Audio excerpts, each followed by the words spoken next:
Hello dear learners, my name is Muna Jones. Today we are discussing leadership in nursing. Introduction. Leadership is the vital element in the social relationships of groups at work. Leadership is needed in any cooperative enterprise to align employees in any supportive goals, to spark group interaction, to blend efforts of diverse specialists. Groups need leaders and leaders need followers. The purpose of this paper is to describe leadership objectives, characteristics and styles as well as leadership theories, problem solving and decision making. Leadership. Leadership is the process of influencing people to accomplish goals, that is, it is the ability to influence the behaviors of others towards the achievement of a mutually established goal, Basavan Thapa, 2005. Leadership is a dynamic process at work in a group whereby one individual over a particular period of time and in a particular organizational context influences the other group members to commit themselves freely to the achievement of group tasks or goals, Cole, 2002. Style. A style is a distinctive or characteristic manner of performance, Gillies, 1994. Leadership characteristics, Basavan Thapa, 2005. The following are characteristics of a leader. A high standard of personal ethics. Good leadership is reflected in professional conduct and decision-making. A good leader will allow time to analyze issues following laid-down procedures or principles of the organization. Self-esteem. Self-esteem is high sense of one's own self-worth. A leader needs to have self-esteem in order to undertake tough challenges. Need to achieve. Good leadership entails openness, goal-oriented and striving to accomplish the goals of the organizational. Goal orientation. Leadership should have a relentless drive to accomplish goals, always understanding what the priorities are, and continue to work towards achieving those goals. Courage. The willingness to take risks and accept responsibility for the outcome is a consistent quality among effective leaders. Leadership styles. Leadership style is the manner and approach of providing direction, implementing plans, and motivating people. There are normally 3 styles of leadership, U.S. Army Handbook, 1973. 1. Autocratic authoritarian style. In this leadership style, the leader takes all decisions and assigns all responsibility to him. He is firm, insistent, self-assured and dominating. The leader stresses prompt, orderly and predictable performance from employees or subordinates. However, autocratic style of leadership is task-oriented. The leader uses positional and personal power in an authoritarian's manner, retaining responsibility for all goal setting, decision-making and motivation subordinated through praise, blame and reward. The leader makes decisions without involving subordinates. For example, some of the appropriate conditions to use it is when you have all the information to the problem, you are short on time and your subordinates are well motivated. Especially in management of emergencies such road traffic accident, RTA. In this style of leadership, a leader is characterized by the following: strong control is maintained over the groups. Others are motivated by coercion. Communication flows downwards. Decision-making does not involve others. Emphasis on difference and status. Criticism is punitive. Advantages. It produces great quality work over a short period of time. It is good for those workers who always expect to be told what to do. It works well in case of emergency or in crisis when there is no time for the group to make decisions on how to carry out the duties. It is useful when employers are new on the job with less or no experience in decision-making. It is useful when subordinates feel insecure at place. It increases efficiency when quick results are required urgently. Disadvantages. Morale of the subordinates tends to be low, hence causing poor productivity in long run. The work is only done properly in the absence of the leader. The subordinates develop bad feelings for the leader, and this may lead to the collapsing of the company institution.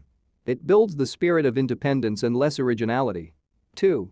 Democratic style, participative style. In this leadership style, the leader values individual characteristics and abilities of each subordinate. The leader is a catalyst for group decision-making and shared responsibility. This style is a people-centered approach and allows greater individual participation in decision-making process. The democratic leader uses personal and position power and cooperative decision methods to draw out ideas from employees and motivate them to set their own work goals, develop their own plans, control their own practice. The leader also delegates authority to subordinates. For example, this type of leadership is used when the leader has part of the information and the subordinates have other parts.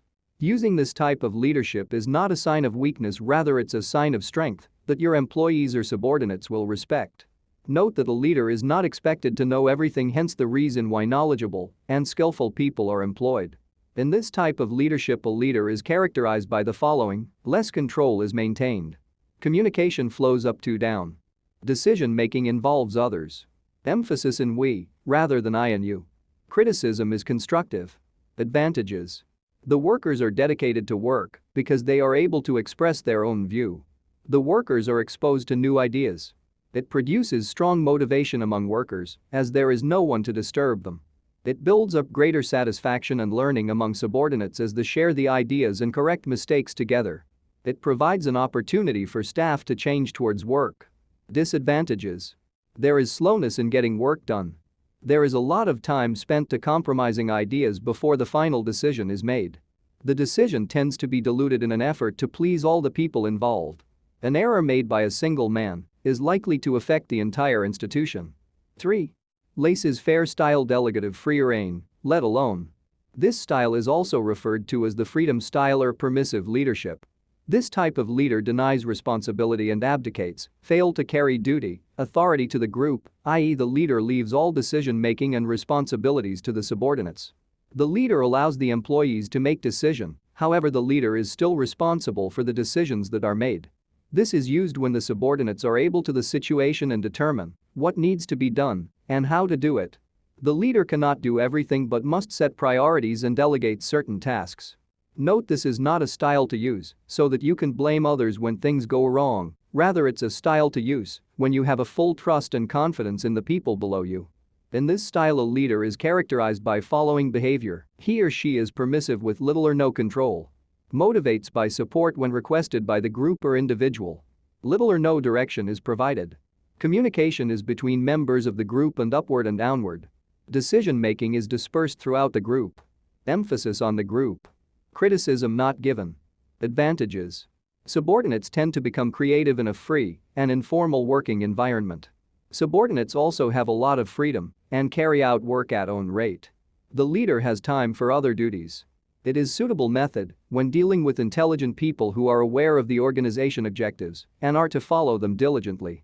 Disadvantages: there is low productivity as work is done at each person's rate. There is desire for achievement and creativity are lost. There is state of disorientation and disorganization as no one would know what is supposed to be done as there is no direction. There is lack of teamwork as each one is able to make his or her own decision.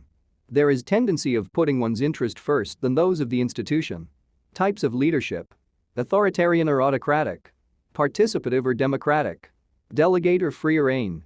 Although good leaders use all three styles, with one of them normally dominate, bad leaders tend to stick with one style. A good leader uses all three styles, depending on what forces are involved between the followers, the leader, and the situation. Some examples include using an authoritarian style on a new employee who is just learning the job. The leader is competent and a good coach. The employee is motivated to learn a new skill. The situation is a new environment for the employee. Using a participative style with a team of workers who know their job. The leader knows the problem but does not have all the information. The employees know their jobs and want to become part of the team. Using a delegative style with a worker who knows more about the job than you. You cannot do everything. The employee needs to take ownership of her job. Also, the situation might call for you to be at other places, doing other things. Using all three, telling your employees that a procedure is not working correctly and a new one must be established, authoritarian. Asking for their ideas and input on creating a new procedure, participative. Delegating tasks in order to implement the new procedure, delegative. Thanks for watching this video. Kindly share and click subscribe button for more educative content.